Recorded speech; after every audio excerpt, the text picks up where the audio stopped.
Hey guys, welcome back to my channel. I am Ashok Kumar. So இன்னொரு நல்ல வீடியோவில் உங்களை மீட் பண்ணதில் நான் ரொம்பவே மகிழ்ச்சி அடைகிறேன்.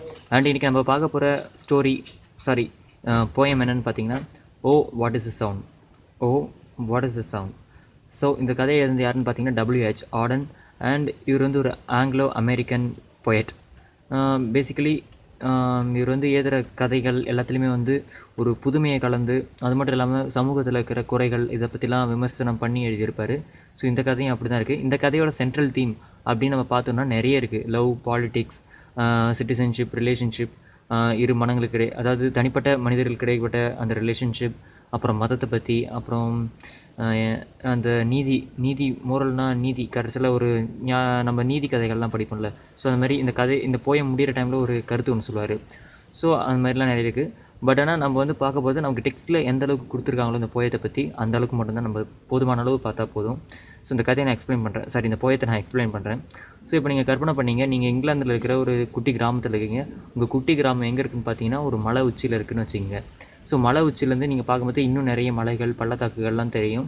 ஸோ அந்த பள்ளத்தாக்குகள்லாம் வழியாக வந்து ஒரு மெயின் ரோடு வருதுன்னு வச்சுங்க. ஸோ அந்த மெயின் ரோடை வந்து உங்களால் பார்க்க முடியும். உங்களை விட்டு ஒரு 1 கிலோமீட்டர் ஒரு 2 கிலோமீட்டர்ஸ் தான் தள்ளிக்குதுன்னு வச்சிங்களேன். ஸோ உங்களால் அந்த கீழே இருக்கிற அந்த பள்ளத்தாக்கையும் அங்கே போகிற ரோட்டையும் பார்க்க முடியும், அங்கே என்ன நடக்குதுன்றதையும் பார்க்க முடியும். ஸோ சிம்பிளாக கற்பனை பண்ணிட்டீங்களா? இப்போ நம்ம இதை பற்றி பார்க்கலாம். ஸோ முதல்ல வந்து நீங்கள் வந்து காலையில் நீங்கள் ஒரு பொண்ணாக நீங்கள் உங்களை கற்பனை பண்ணீங்க. ஸோ காலையில் எழுந்து நீங்கள் எல்லா வேலையும் முடிச்சுட்டு நீங்கள் வந்து வெளியே வந்து ஜன்னலில் விண்டோ ஓப்பன் பண்ணுறீங்க. ஸோ விண்டோ ஓப்பன் பண்ணுற டைமில் பார்த்தீங்கன்னாக்கா சாலிடார்ஸ், வீரர்கள், போர் வீரர்கள்லாம் அணிவகுப்போடு வராங்க. ஸோ அந்த அணிவகுப்பு வந்து எப்படி இந்த போயத்தில் வந்து சொல்லியிருக்காங்கனாக்கா, அவங்க நடந்து வர அந்த டைம் வந்து மார்ச்சிங் வந்து சவுண்டு வந்து கேட்குதாமா. அதே டைமில் வந்து அவங்களோட ஷீல்ட்ஸ், அதாவது கவசம் தானே போட்டிருப்பாங்க. ஸோ போர் வீரர்லாம் கவசம், அந்த வால், கையில் வச்சுக்க ஸ்வாட்ஸு அண்டு எல்லாத்தையும் எல்லாமே வந்து ஸ்டீலில் தானே இருக்கும். ஸோ அந்த காலை சூரியனுடைய பிரதிபலிப்பு, அந்த வெளிச்சம் வந்து அவங்க மேலே பட்டு அப்படியே தகன்னு அங்கே தூரத்துலேருந்து வரும்போது ஏதோ அப்படியே தகன்னு எல்லாம் ஃபுல்லாக அந்த படையே மின்ற மாதிரி தெரியுதாமா. ஸோ அதெல்லாம் வந்து இவங்களுக்கு பார்க்கும்போது ஏதோ ஒரு மாதிரி மனசுக்குள்ளே பயத்தை கிளப்புது அந்த பொண்ணுக்கு. ஸோ அதுக்கடுத்து பார்த்திங்கனாக்கா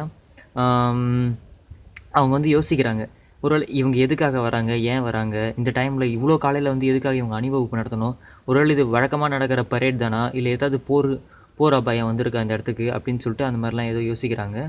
ஸோ அதுக்கப்புறமா வந்து பார்த்திங்கனாக்கா அவங்க மெயின் ரோடு வழியாக போயிட்டுருக்கோம், திடீர்னு ஊருக்குள்ளே வர ஆரம்பிக்கிறாங்க. இது இந்த பொண்ணுக்கு இன்னும் சந்தேகத்தை கிளப்புது, எதுக்காக இவங்க வராங்கன்னு சொல்லிட்டு. ஸோ அவங்க உள்ளே வரும்போது முதல்ல ஊருக்குள்ளே வரும்போது அவங்க எதை கிராஸ் பண்ணி வராங்கனாக்கா ஒரு டாக்டரோட வீடை கிராஸ் பண்ணி வராங்க. ஸோ ஒருவேளை அவங்க யாராவது அடிபட்டு இருந்தால் ஒருவேளை டாக்டர் வீட்டுக்கு வந்திருக்கணும். பட் ஆனால் யாருக்குமே அடிபடலைன்னு அவங்க அங்கே நிற்காததை வச்சு தெரியுதுன்ட்டு சொல்லிட்டு இந்த கதையில் சொல்கிறாங்க. அந்த பொண்ணுக்கு ஆக்சுவலாக அந்த பொண்ணு தான் இதோட ஆத்தர் மாதிரி நினச்சி அந்த ஆத்தர் எழுதியிருக்காரு, தன்னை வந்து ஒரு பொண்ணாக நினச்சி அந்த ஆத்தர் எழுதியிருக்காரு. ஸோ நம்ம அந்த பொண்ணோட ஆங்கிள்லேருந்தே பார்க்கலாம். ஸோ அந்த பொண்ணு வந்து யோசிக்கிறா, ஓ அப்போ டாக்டர் வீட்டில் நிற்கலைனாக்கா இவங்களுக்கு யாரும் அடிபடலைன்னு அர்த்தம். ஸோ கண்டிப்பாக அவங்க வந்து வேறு யாரையோ பார்க்கறதுக்கு வராங்க அப்படின்னு நினச்சி அந்த பொண்ணு பார்த்துக்கிட்டே இருக்கா.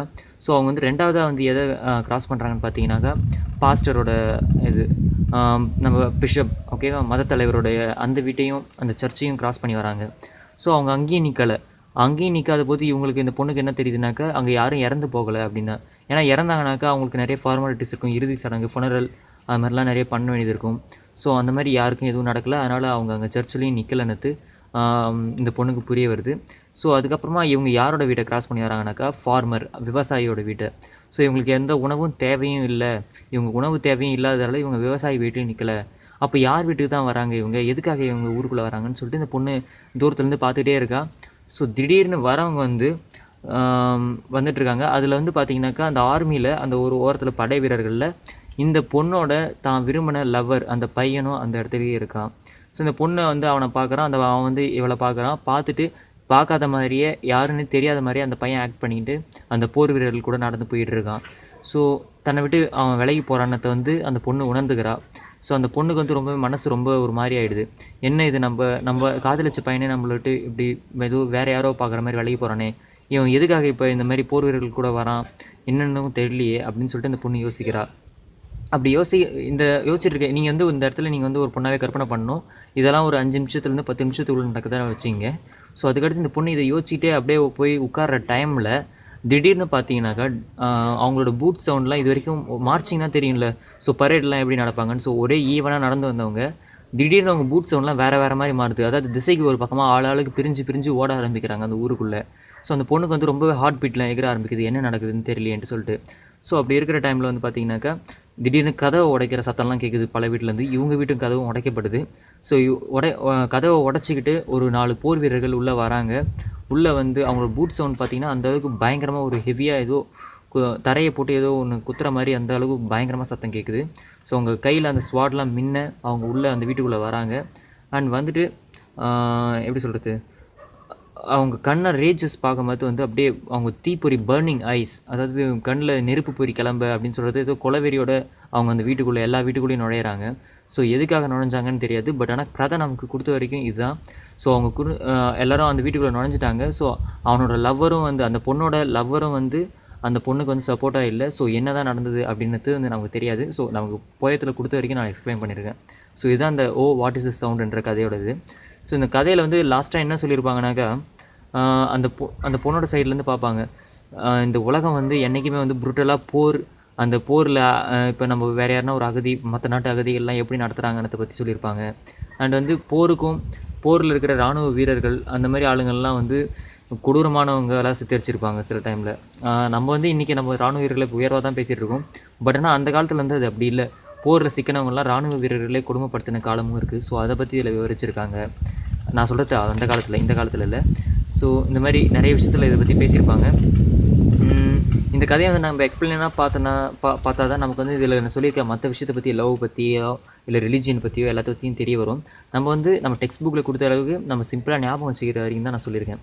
ஸோ இந்த வீடியோ உங்களுக்கு புரிஞ்சிருக்குன்னு நான் கண்டிப்பாக நினைக்கிறேன். அண்ட் ஏதாவது புரியலாம் கீழே கேளுங்க, கமெண்ட்டில் கேளுங்க. அண்ட் வேறு எதனா ஒரு வீடியோ பேசுனாலும் அதையும் கமெண்ட்டில் சொல்லுங்கள். ஸோ இந்த வீடியோ பிடிச்சிருந்தால் லைக் பண்ணுங்கள், உங்கள் ஃப்ரெண்ட்ஸ் கூட ஷேர் பண்ணுங்கள். அண்ட் மறக்காமல் என் சேனலுக்கு சப்ஸ்கிரைப் பண்ணுங்கள்.